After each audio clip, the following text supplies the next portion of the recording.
Wala nang maraming paligoy-ligoy pa, diretso sa punto na.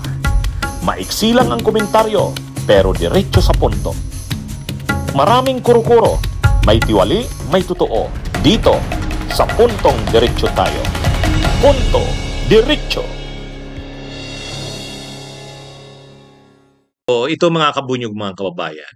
Ayon sa ICI, yung Independent Commission for Infrastructure, hindi na raw isa sa publiko ang mga flood control hearings. Kailangan daw kasing maprotektahan ang ang ah, itong independent commission. Pero ang hindi nila naiisip, napakataas ng expectation diyan sa Independent Commission for Infrastructure na 'yan.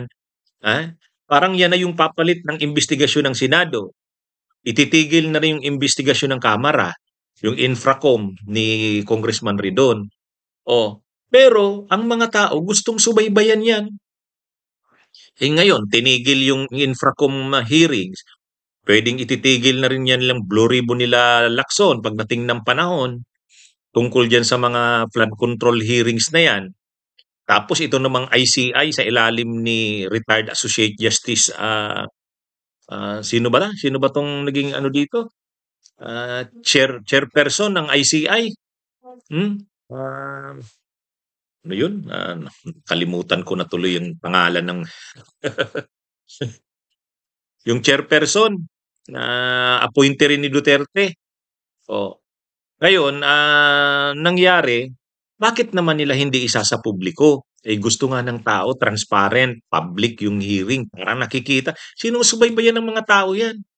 Sinusubaybayan ng tao. Tapos ngayon, hindi nila isa sa publiko. Masisira ang credibility nitong ICI na ito. Kung gusto ng ICI, itong Independent Commission na ito, na suportahan sila ng tao, ang tao, ang mamamayang Pilipino, talagang sinusubaybayan yan. Dapat isa publiko nila yan. Wag nilang itago yan. Ano bang tinatago nila itong ano na to, itong chairperson na ito. Tapos si Magalong tinanggal nila. Ay problema na nila yan. Si Magalong mabango sa tao yan. Tapos ngayon hindi pa nila isa sa publiko. Ano ito? Lalong masisira dito ang ano na ito, ang committee na ito. Itong komisyon. Does the commission plan to hold public hearings? Yes, that's one of the things that we discussed. No, it was my first day today, and fresh out of the GCG. That's a balancing thing. The commission wants it to remain independent, at the same time objective and fair to everybody. We don't want the commission to be used for any political leverage or agenda by any group or individual.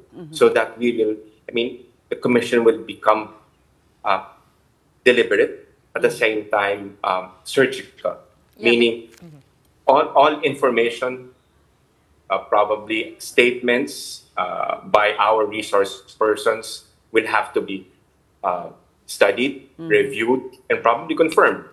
Because as I said earlier, we cannot take the testimony or the statement of any single individual as gospel truth. Right. These things would have to be verified, because we're dealing with an important matter. And at the same time, whenever we do, the mandate of the ICI is to recommend two things. Number one is the filing of actions to those who may be responsible responsible for these anomalous projects. And at the same time, we know for a fact that there was a breakdown in the system. The ICI will look into that also. So we have to be very careful with our recommendation, at the same time with our findings.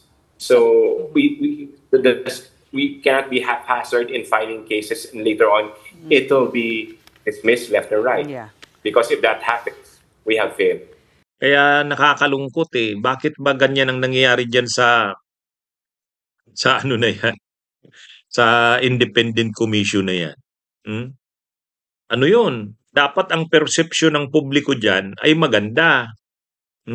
Dapat maganda ang perception ng publiko. O tapos ngayon aanuhin nila, aalisin na nila yung ano ng publiko, hindi na makikita ng publiko kung anong ginagawa.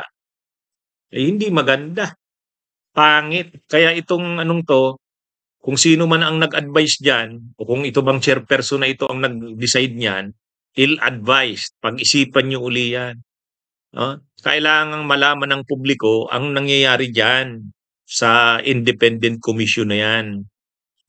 Gustong makita ng mga tao sinong mga ini-interview diyan, anong produkto, anong nangyayari sa imbestigasyon, sino ng mga naimbestigahan diyan, anong sinabi ng mga naimbestigahan diyan. Gustong malaman ng publiko 'yan. Kasi sobrang sobrang init ng isyung ito sa mga anomalya sa flood control, gusto ng publikong masubaybayan ang bawat developments diyan.